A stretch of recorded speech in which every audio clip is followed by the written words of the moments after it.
Welcome to Laurel Hill Cemetery. I've been the superintendent here for 29 years.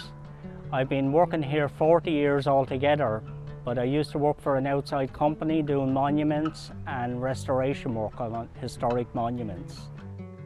20 years ago, the movie industry in Philadelphia contacted the cemetery and said that there was a movie coming to town and they wanted a cemetery scene, but they didn't say who it was or they didn't give out any information.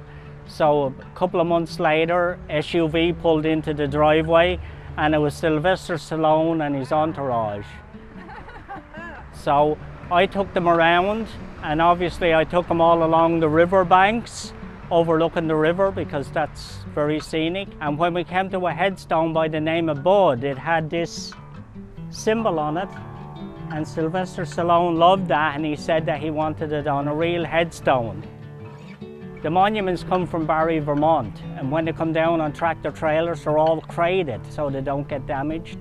So the headstone was lying up at the monument dealer for about 6 months and no one ever checked it. And then we were supposed to fill them at 6 o'clock on a Monday morning. The stone got delivered on Friday afternoon. They opened it up and the lettering was wrong.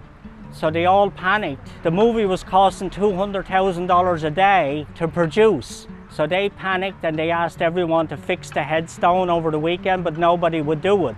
But because I was familiar and knew how to do it, I decided to take it on and I did it myself. I asked the monument dealer could I use his tools, and I went up there on Saturday and I re-lettered it.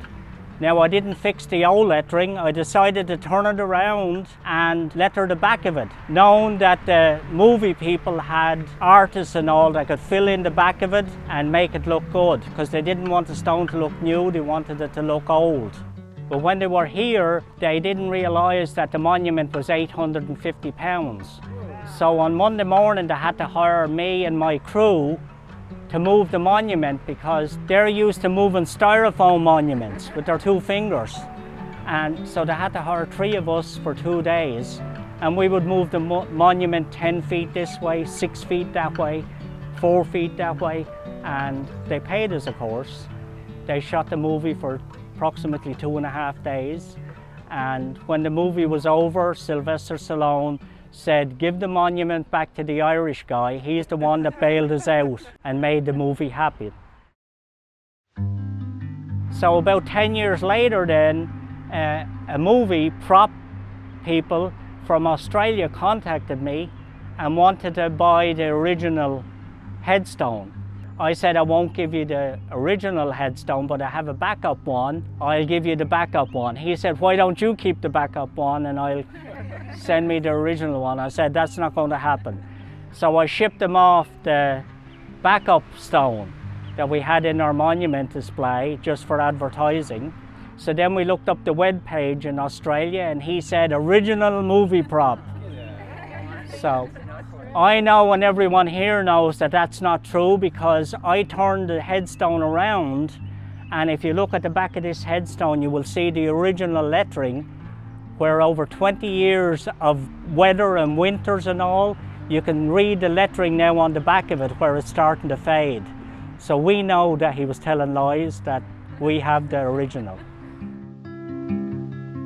When they came back for Creed, then they learned from the mistake, so they brought back a styrofoam. So I took the real measurements and I had a real one made. So now when they come back for Creed 2 and Rocky 6 and all, I give them the real headstones. They borrow them off me and then we take them out and set them for them, and then we bring them back.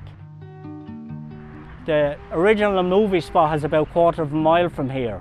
We either start the tours here, most of them finish here, and I tell them that these are the most famous people not buried here. The most scenic area was on the south side overlooking the river. That was the area that Sylvester Stallone fell in love with, and there was a tree there and he used to put a chair in the tree, and the story was that he came every day and took the chair out of the tree and went and sat in front of the headstone and talked to his wife. That was the scene in the movie. Unfortunately, the tree died and we had to take it down, but we told him in advance. We have a new tree planted there. Sylvester Stallone is wonderful. Between cuts in the movie, I would go over and explain to him. he actually was very interested. And I actually start telling him, you know, you should consider Laurel Hill for your final resting place. He said, it's too cold for me here. But that doesn't say he won't end up here. Never say never. Well, let's face it, Rocky made Philadelphia and put Philadelphia on the map. I actually do think that it would be incredible for Sylvester Stallone to come back to Philadelphia when he passed, to give back to the fans and to give back to the people of Philadelphia. Let's face it, you can get buried anywhere, and death is the great equalizer. You can be a billionaire or penniless, you're still dead. We do have property available, but